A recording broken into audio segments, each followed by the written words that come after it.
Whoops. Oh, hold on. Looks like stuff fell. Let's get that Velcro back up there. All right, there we go. Man, sorry. I am just not together at all. I think it's the snow day. Not gonna yawn. What the hell? I think it's the snow today. I just woke up and there was an inch of snow on the ground and it just threw me. I remember there was going to be snow, but then to see snow and have it so cold today, it's just the whole day was just kind of been weird and discombobulated. So I've just kind of been rushing to get down here and get this all together. And I did get a new pen. I got a Sharpie. Look, see, Sharpie gel. So sponsorship right there, Sharpie. I always have a Sharpie in my pocket. There's always an actual Sharpie in my pocket. Like, look at this in my pocket. Now I have two Sharpies in my pocket at the moment. So, because I never know I'm going to write on something, for work or for just rock star, hey, that's me, Raymond Law. Let me sign that. Hey, look, you got to be ready no matter what. Sure, I'd love to sign that. Here you go. What's that? I'm served? No, I didn't want to sign that. That happens too. How's everyone doing? Welcome to episode 163 on this, the 10th of November, 111025. Oh my God, crap. Sorry, I haven't yawned all day. I come downstairs and I yawn. Don't ask me. Maybe because I ate late, digesting food. I need more coffee at 11 o'clock at night. I don't know. I'm not sure what it is. Like I said, I've just been off all day. The weather. I'm sure it's the weather. What else could it be, right? It could be nothing else going on in my life. Absolutely nothing. I did get a picture put up at the last second. I had a snowman I was trying to put up, but I sent it and then it didn't arrive. I sent it again. I'm having such trouble connecting my phone to the laptop. It's not even funny.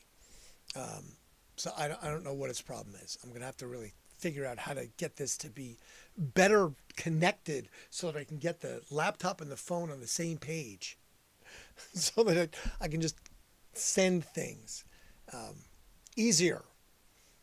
I don't know what it's going to require. If I just put things on hard medium, which I used to do, is just, again, put it on a little disc, go like this, put it in, take it out, and that always seemed to work the best. So I might just have to go back to physical medium. Physical media. This whole cloud thing is beyond me. I keep screwing it up. Anyway, don't forget to hit like. Also, hit notifications so that you're notified. That helps the algorithm. So I'm working toward the algorithm now. Now I have to start working so I can start growing. Okay, we have to go from 10,100 to 100,000. That's the goal. We've got to get to 100,000 subs. We need to start sharing this and getting it going so that I can then get bigger, so that I can get Heinz money and Sharpie money and other monies. I only got a, limited life expectancy here. I've got to get famous at some point, so I'm going to run out of runway. The plane's going to hit the end of the runway and it's fence, big trees, the ocean, who knows what, but it's something that has finite numbers to it. So, got to work on that. My finger's less swollen today, so I'm very happy about that. It still hurts like crap, but I think it's already getting better. Thank you for your concern after getting it smashed the other day. So I'm much happier that my finger is no longer throbbing constantly. It feels so much better then. So on this day, I was trying to look back. So one of the things that I see is that my phone will tell me on this day, on this day, and I have pictures of me and Matt Healy from the 1975. I have pictures of all these different artists from today. So over the years, apparently November the 10th must have been a big concert day, because I have a bunch of different artists that I was trying to get downloaded, but again, having problems connecting. I think it's because there's multiple computers and they're not all the same. they have different emails attached to them, and I think it's just I sort of screwed up enough trying to have all these different passwords and different accesses and connections. But yeah, so there's all these different pictures that showed up today that I was trying to get to put up and have stories about the 1975.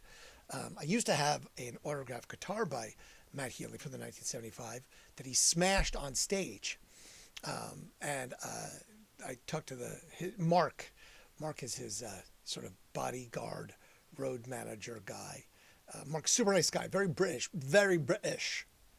But I saw him smash it, so I texted Mark. I was like, I'll take that. So I met them after the show backstage, and I have a picture of him autographing it and saying, you know, I smashed it because it sounded like shit. And that was like a December show, I think. But maybe that was a November show. I don't remember now. I don't have the date was on the guitar, but the guitar's gone. It was one of those things that got sold along with all the other, you know, memorabilia of my life at this point. So somebody else is enjoying that.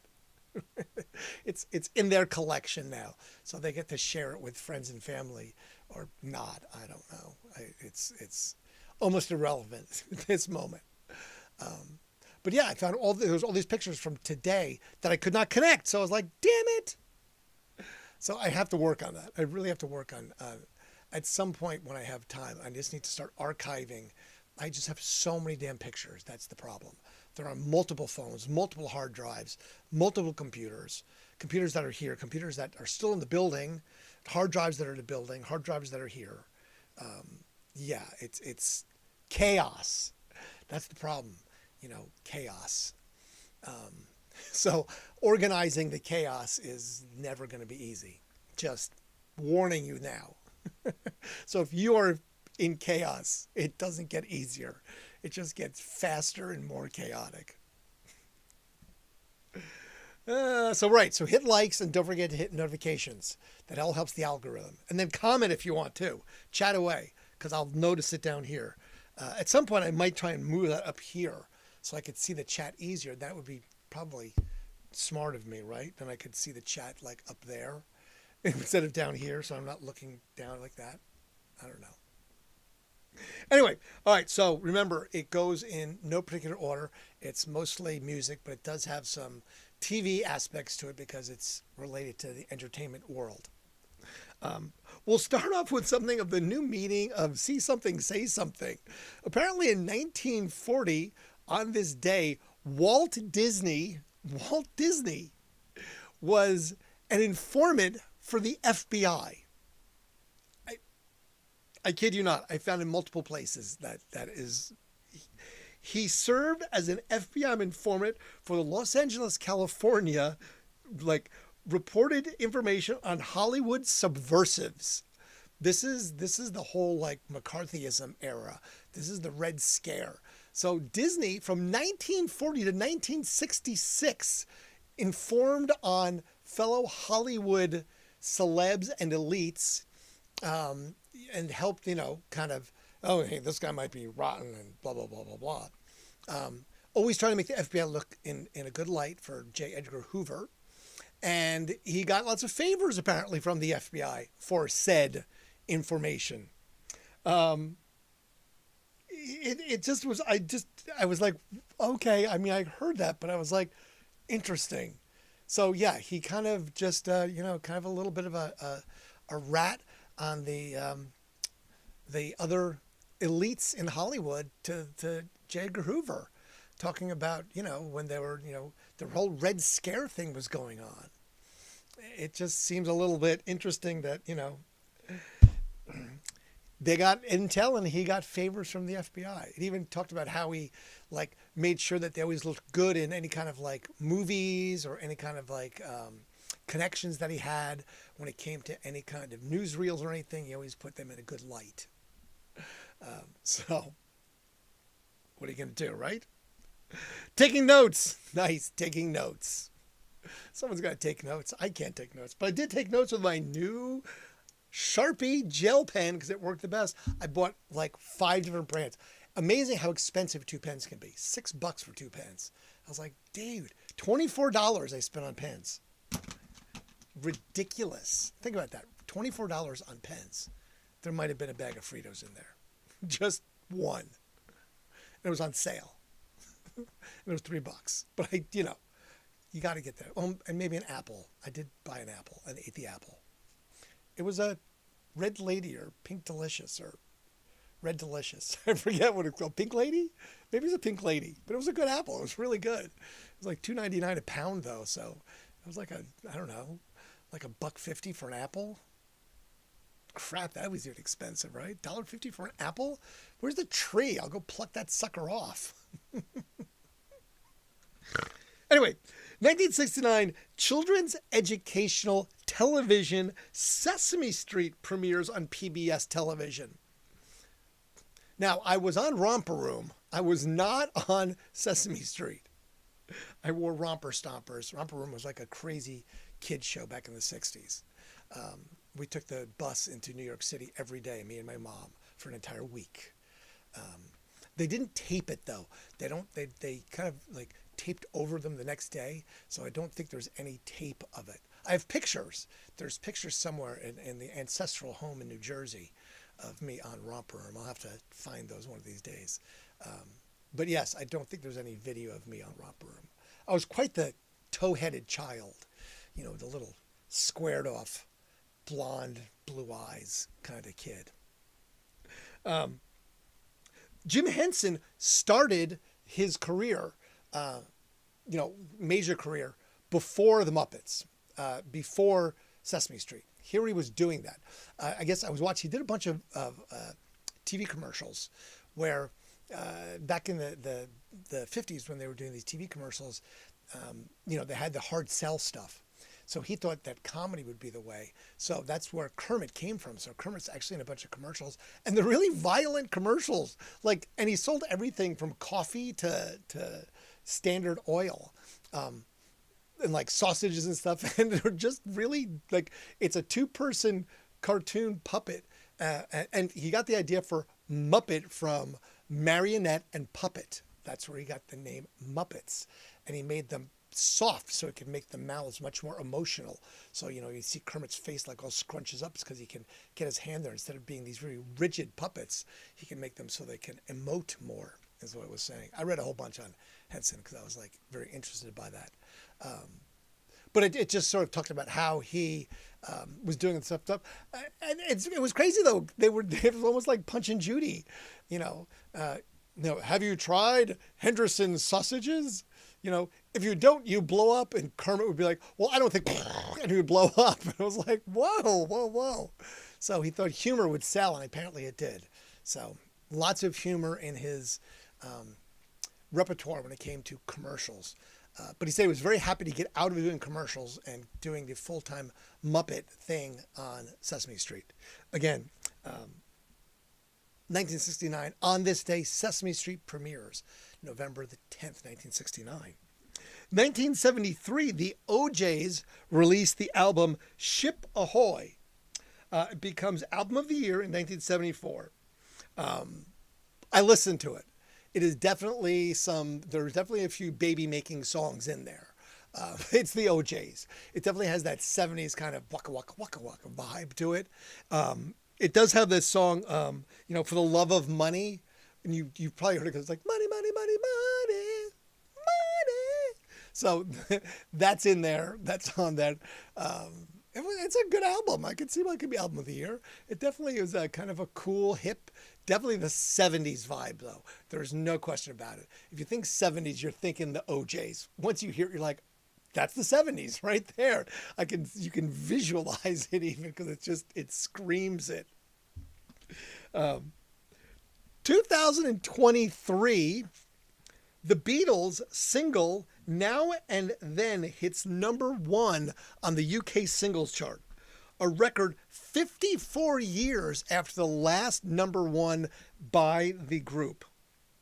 It's basically the first part of this lyrics was written in 1978 by Lennon, and it was finally completed in 2023.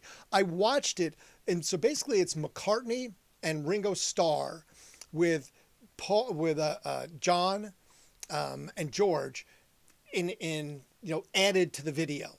So old clips of them, and then there's overview dubs of Ringo playing next to Ringo and Paul singing next to Paul, and it was interesting. I don't know if I consider it like the best number one. I mean, it was all right.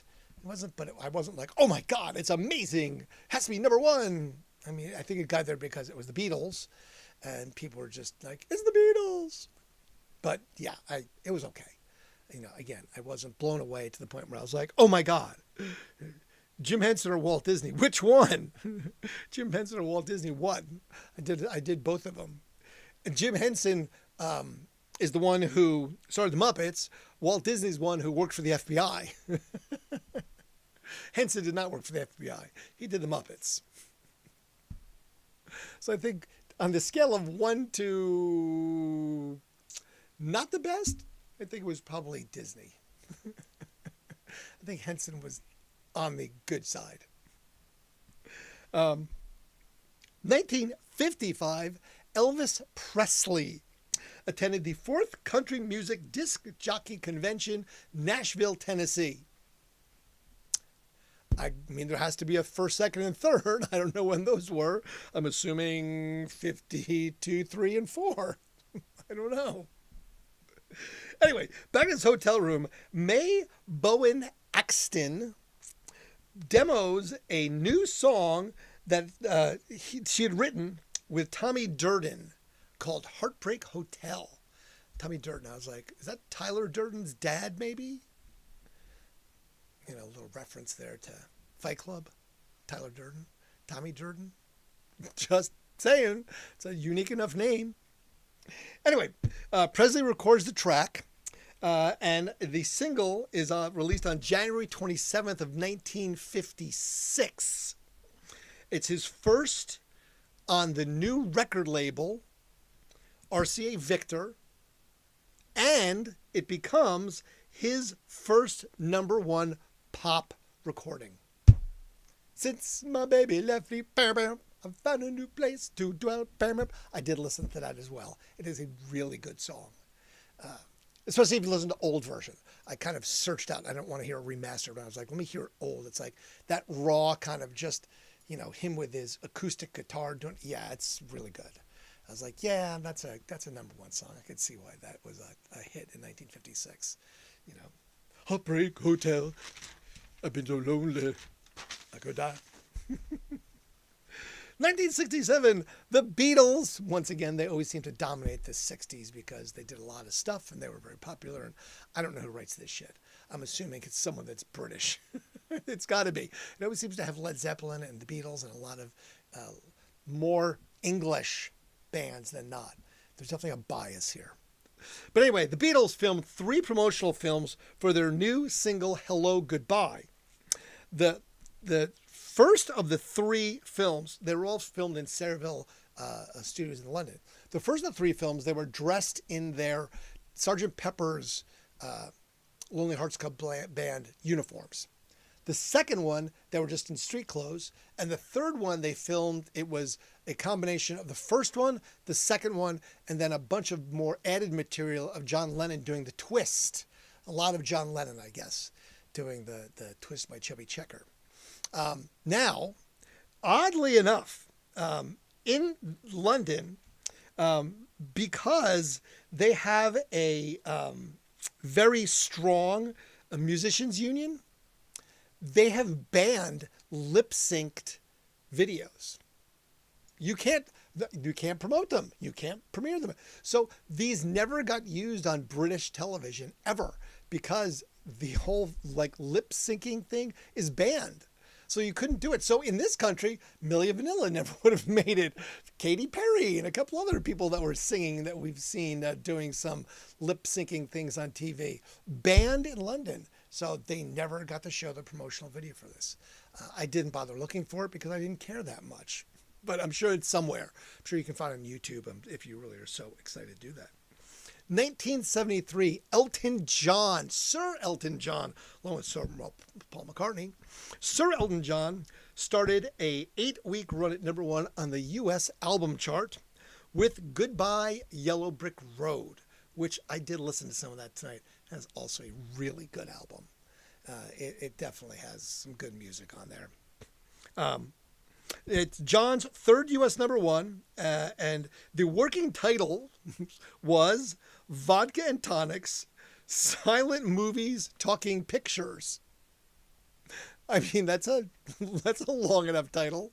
I think they probably passed on the whole booze thing for reasons that we could only imagine.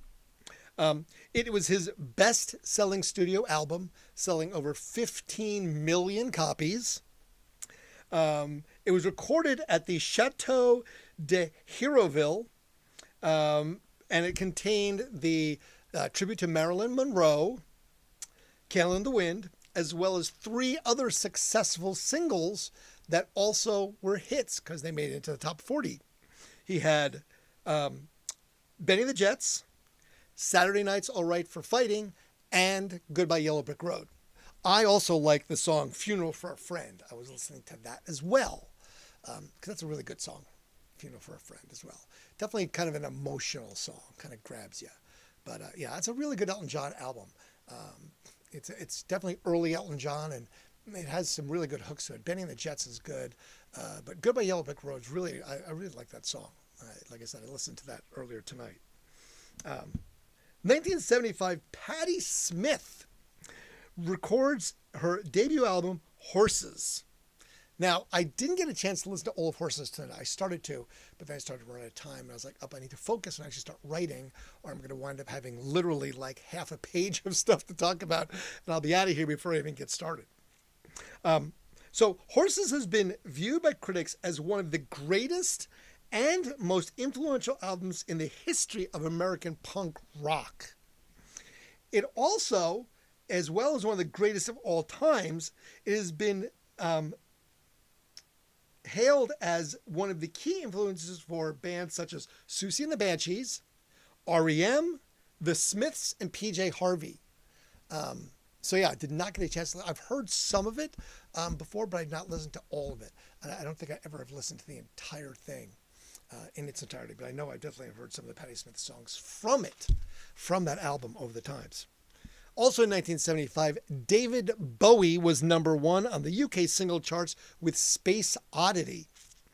It was first released in 1969 to coincide with the Apollo 11 moon landing, but Bowie would later revisit his Major Tom role with Space Oddity, and then with his character in it in Ashes to Ashes, Hello Space Boy, and Black Star. So he kept that whole Major Tom thing around for a little bit longer. And that's the picture I have up tonight. That was the David Bowie picture of me and Bowie when I met him. It's black and white. I'm not sure why. But that's the cover of it. I was like, oh, that was tonight's cover, me and David Bowie. Because I was like, oh yeah, that's right. Space Oddity, 1975. It's not when I met him, though. 1979, Fleetwood Mac scored their second UK number one album with their double set Tusk. This was their 12th studio album. Again, it's a lot of albums to come out in 1979. They weren't around that long. So again, these guys were pumping out those songs. Some of these bands, if you look at how prolific they are, they're basically putting an album out a year. Or now sometimes, hell, we can't even get Grand Theft Auto out in 2 or 3 years. Right? I mean, what's going on? Focus, people. Come on, I want Grand Theft Auto out. The Eagles went to number one on the U.S. chart with Heartache Tonight.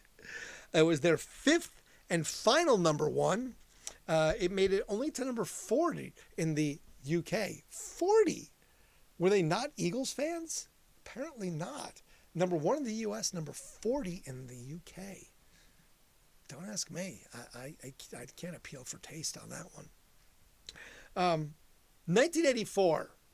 This is really good because I did listen to this as well. 1984, after selling a record of advance pre-orders, 1,150,000 copies.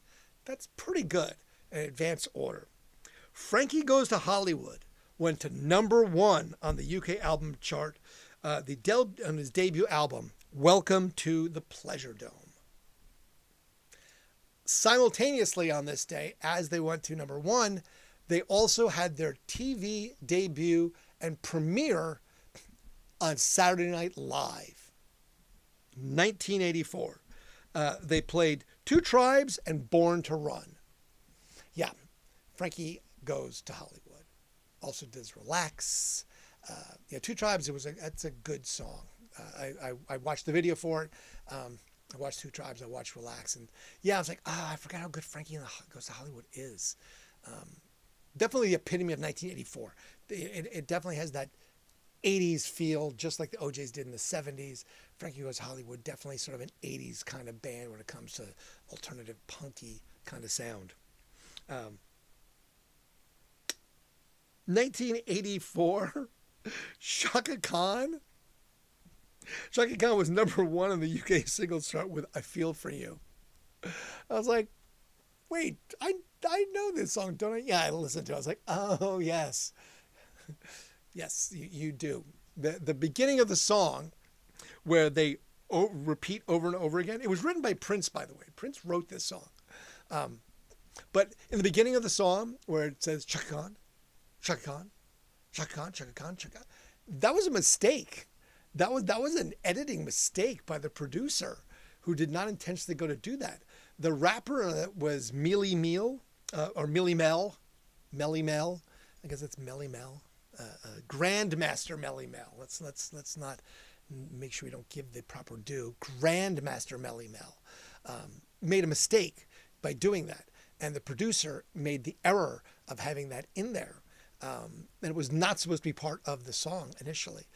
But after they recorded and listened to it, I guess the producer was like, oh, I like this. So they just kept it in. So it was a positive mistake made by the producer for it. Yeah, it basically, the beginning of the song totally was not supposed to be there. And then the whole thing was just rewritten for it, and they just added and left it in. You have to like that.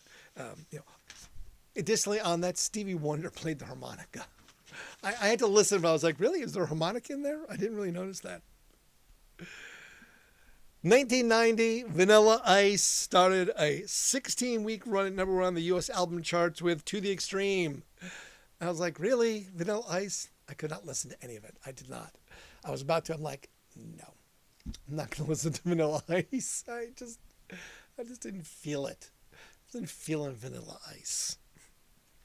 1997, 1997, Sessions guitarist Tommy Tedesco dies of cancer.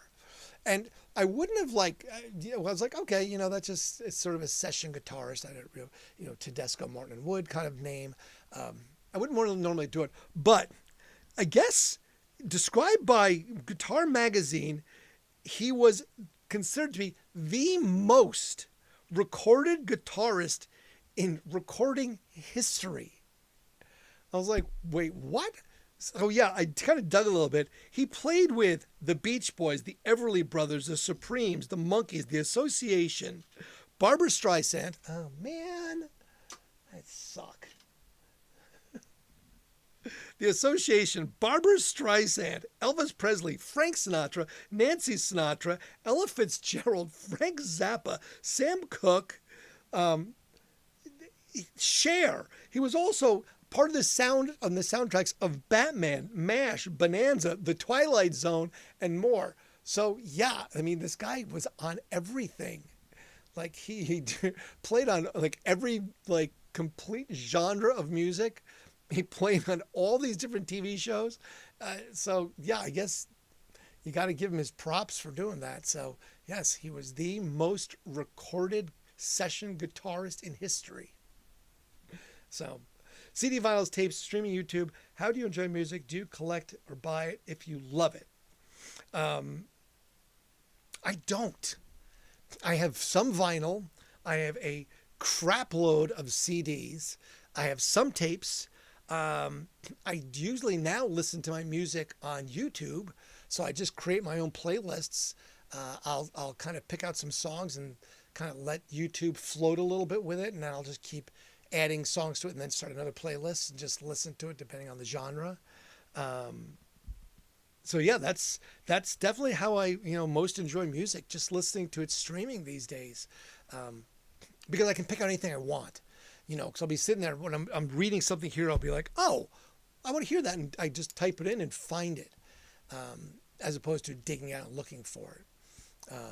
So yeah, I'd say definitely, the music is streaming just because I can find anything. There's pretty much, you can find any song ever written, no matter who wrote it or when, if you just look through the internet for it. And I just use YouTube. That's kind of my drug of choice when it comes to music selection. So, but I don't buy it. I don't really have a huge vinyl collection.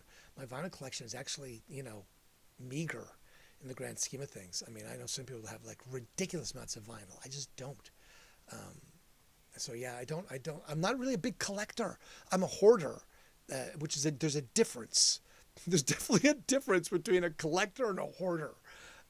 Collectors kind of dig into a single thing and kind of follow it to the nth degree. I just have crap. Just everything, Oh wait, that camera's not on. Well, that sucks. Sorry, I want to put the camera on to sort of show the amount of stuff. That's weird. I thought it was on. I guess I must have not put it on. I'm a hoarder, not a collector. So no, I don't. I have a lot of CDs in a lot of different places, but it's mostly because they're autographed, or they're not even opened.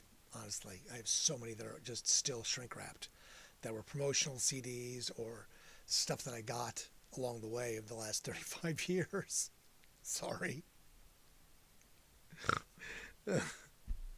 Yeah, that's kind of the truth in that matter. 2008, Coldplay were declared the biggest selling act of 2008 at the World Music Awards in Monaco.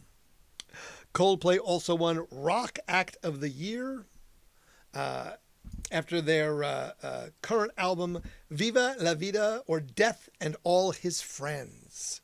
I just found it when I was down at the station today. I have an autographed Viva la Vida flat by Coldplay.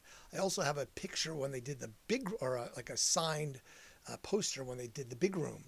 Because Coldplay came through the radio station twice over the years. Like I was talking about the 1975. The 1975 came through the radio station like 4 times or 5 times, even after they made it big. When they were first starting out, they came through, but Matty Healy really liked us. And he even came back when they were doing sold out shows at like Nationwide Arena. He still came and did the big rooms.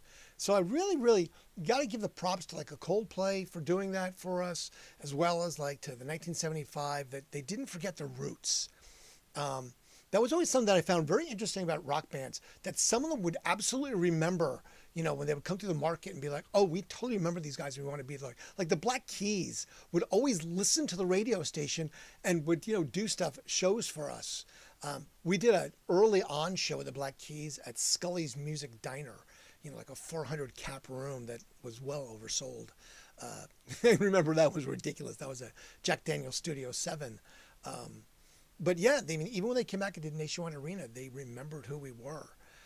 So that was always cool that when bands did that, that they sort of remember where they came from and they remembered their roots and still kind of, paid a little homage to us.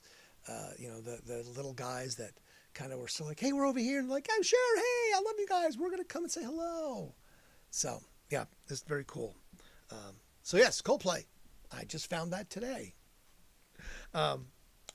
2014, the Rolling Stone faced a battle with an insurance company for $12.7 million insurance claim.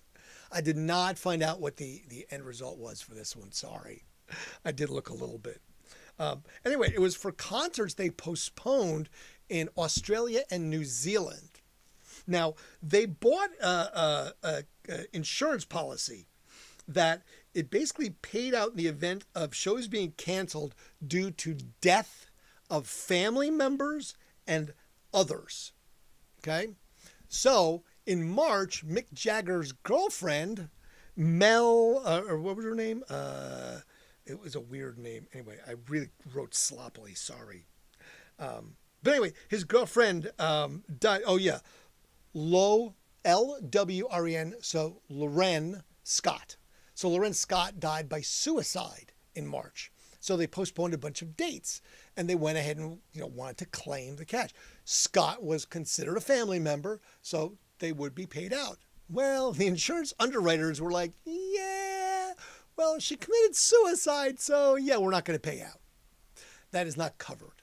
So they were fighting for their $12.7 million to get paid out because postponing the shows, I'm sure, cost them a lot of money, promoters money, having to rebook things and everything else, and they needed somebody to cover that loss as opposed to them. But yeah, I don't know if they got paid for that one. I would probably bet that they did not. The insurance company probably would be like, yeah, no, sorry, not an act of God, not something that if you willingly take your life, then you're probably not going to get covered by the insurance company. So just FYI. Now, this one I found to be like, okay, interesting. Cranberries singer, and this is 2014, Cranberries singer Dolores O'Riordan was arrested and charged with air rage. Okay, I didn't know that was what it's called, but air rage, R-A-G-E, air rage. On a flight of Aer Lingus from JFK to Shannon Airport. So apparently during the flight, she got more and more agitated. First verbally aggressive toward the crew, and then physically aggressive toward the crew. Now, when she was becoming verbally abusive, the crew, I guess, tried to calm her down. But then she became physically abusive and attacked one of the flight attendants. So they restrained her. Now, when the police arrived, when she landed, they arrested her. She headbutted one of the Gardas, the Irish police, and resisted arrest. Headbutted. What are you, in a barroom brawl? So, and again, now she was screaming, my taxes pay your wages. I am the queen of Limerick. I am an icon. Apparently Dolores was on something at the time. I can only imagine what. Anyway, this agitation led to, in fact, her arrest and her confinement on a psychological evaluation hold for 3 weeks in a psych hospital in Ireland. 3 weeks in a psych hospital. That's not a short period of time if you think about it. I mean, they hold you, in this country, you can be held for basically 72 hours. Unless you're a danger to yourself and others, they have to release you. 3 weeks? I mean, so she was either a danger to herself or others at that point. Because I can't imagine that the rules are that much different in Ireland than they are here. When she finally was let out of the hospital and she did appear in court, she pled guilty to all charges. I did not see what the final outcome was, but yeah, I guess she pretty much was, did it. Sorry, my bad. I have never experienced that to that level of complete loss on an airplane. I have seen the police come on the plane and arrest somebody that we were sitting with. A Mardi Gras adventure, in fact. There used to be smoking cubes at airports, like glass boxes where you go in and smoke, and next to the bar. We met a couple of guys that were drinking and we were having fun and chatting on the lounge area. And when we got on the plane, the one guy was carrying a drink through the tarmac. We're like, okay, well, you probably shouldn't be doing that. And he was definitely a little bit boisterous and loud. And this is when there was seats on the planes that were not facing all forward. They sort of sat across from each other, sort of on the subway or train, but they were facing face to face. And these two guys were sitting across from us, and the stewardess kind of came back and said something, and he was like, a little dismissive. And a couple seconds later, here comes two guys walking right down. They're like, sir, please stand up. And I was like, uh-oh, this isn't good. Kind of like, and his buddy was like, hey, we shouldn't. The guy was like, Yeah, I don't think, and this guy in a suit and tie was very much like, sir, you're going to stand up right now and come with us, or we're going to remove you from the plane. And his buddy was like, okay, we'll be going. He kind of grabbed his friend and stood up, and whoosh, off they went. We didn't see him again, and the plane door closed, and we took off, and we said, okay, maybe we won't hang out with people in airport lounges anymore. But that was about the extent of me seeing someone root for a plane. There wasn't really that much to do about it. They pretty much said get up, get off, and they did. And this was pre-cell phone, so everyone wasn't like in their face, making more of a thing about it. And because they didn't really do anything that was disruptive, other than I think they just pissed off the stewardesses because they walked in with drinks in their hands and didn't really listen to their commands. It wasn't something that was noteworthy by other passengers. They didn't really pay attention to it. Anyway. Oh, Dolores O'Riordan. She had her issues. 2018, Joe Perry of Aerosmith apparently was rushed to the emergency room after playing at a show with Billy Joel at Madison Square Garden, New York City. Backstage, he complained of shortness of breath. Paramedics had to give him oxygen and then intubate him, basically put in a trach tube, to open his airway because it was constricted enough while he was en route in the ambulance on his way to the emergency room. Don't know what the outcome of that was, but that must have been a little bit scary for Mr. Perry and all concerned. I drove an ambulance, so that was definitely one of those things where, yeah, once you're in that kind of state, that is definitely frightening for whoever is having to be intubated, because that's not something that you have control over. And, you're getting something shoved down your throat into your lungs. If you're conscious, you're usually not very happy about that. So it's usually an unconscious thing that happens. Yikes. Speaking of unconscious, born on this day, Greg Lake of Emerson, Lake and Palmer, ELP, the song Lucky Man. Mario Cipollino from Huey Lewis, I think he's his guitar player. Frank Mutzley from Flock of Seagulls, the crazy hairdo of Flock of Seagulls. Tessa Taylor of Butthole Surfers. Jim Adkins, Jimmy Eats World. Chris Jovier of Silverchair. I had a crazy Silverchair show story. So I'm down in Atlanta. I think we went down for a conference or something, and it just happened the hotel was right across from a concert venue, almost like the Newport Music Hall, and basically just went up and got tickets at the last second because there was still tickets on sale, and went to the show and recognized the record rep who was like, "Oh my God, hey, what are you doing here?" Blah, blah. And we just went. He's like, "Come backstage and hang out." And I was like, "Okay." Didn't really know Silverchair at the time and the band, the music and everything. But I wasn't like a giant fan. So I'm just hanging out with the band like we're old friends because I knew the record rep. And that was just so, yeah. So like VIP for the show, and then after the show hanging out with the band after the show, and went back to the bus, and I'm just like, okie dokie. Not expected at all. It was just one of these things where, yeah, I just happened to be across the street from it and said, well, let's go. We don't have the conference till tomorrow. And sitting in the hotel room, all night doing nothing seemed like a bore. And just going to the bar again just seemed like a bore, so why not?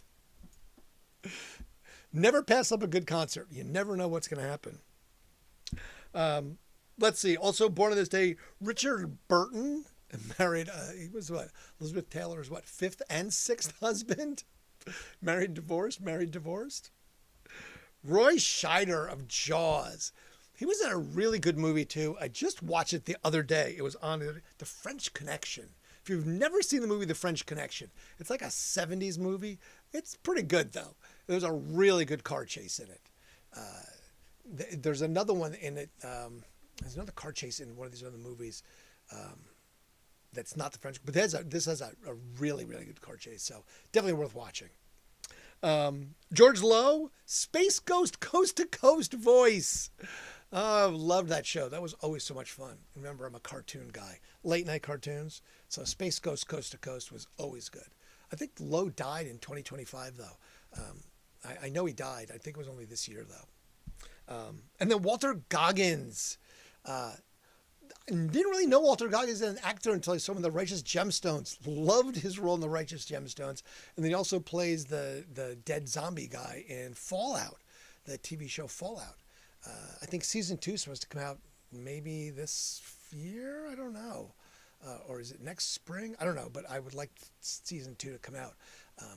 Again, I'm not a good fan of watching shows that I have to wait on. Watch Wayward. It was very dissatisfying, the ending of it.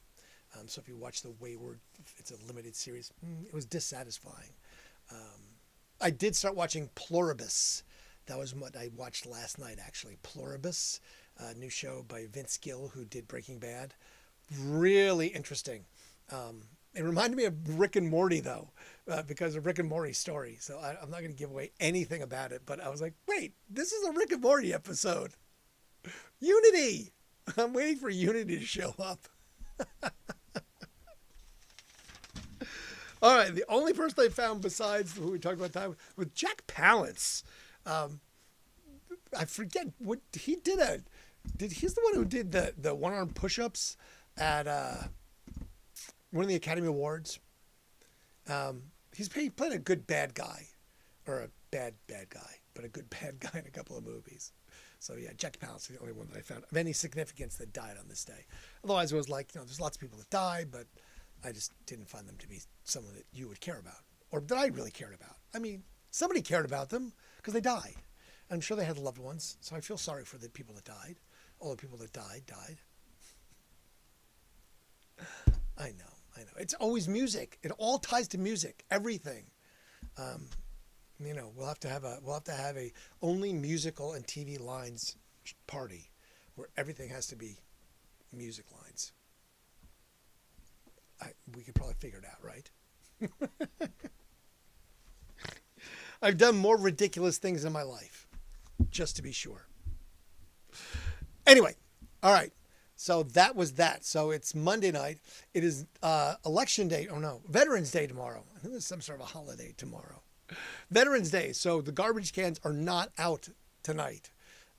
I went to put them out and then realized, wait, tomorrow's a holiday. So there will be no garbage pickup. So that'll be a Wednesday thing. Wednesday garbage. So if you have the day off tomorrow, awesome, excellent. Have a lovely day off.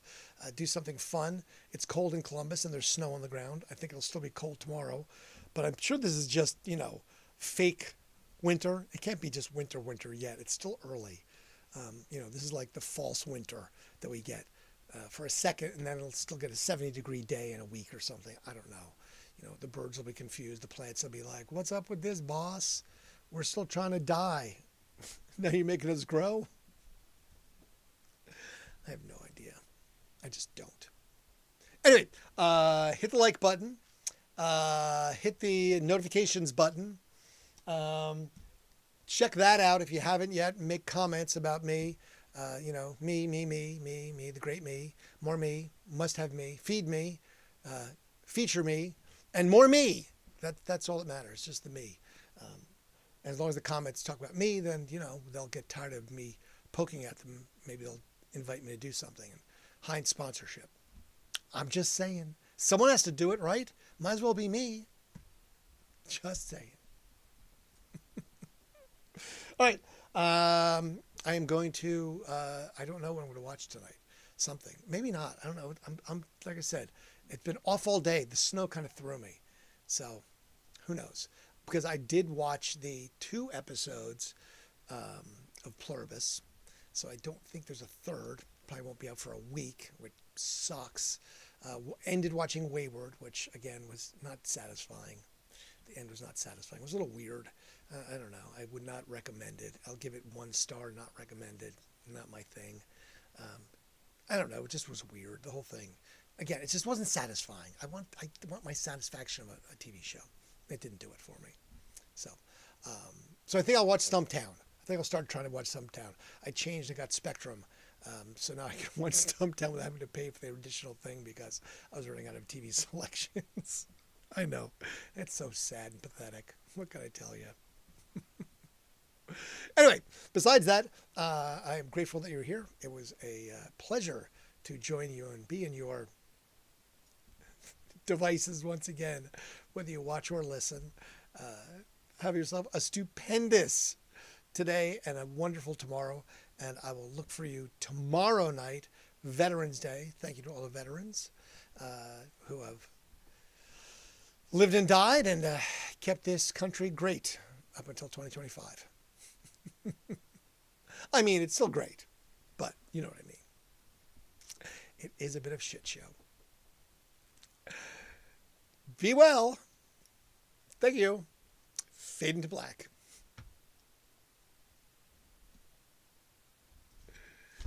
Game over. I see that. A little game over. Oh my goodness.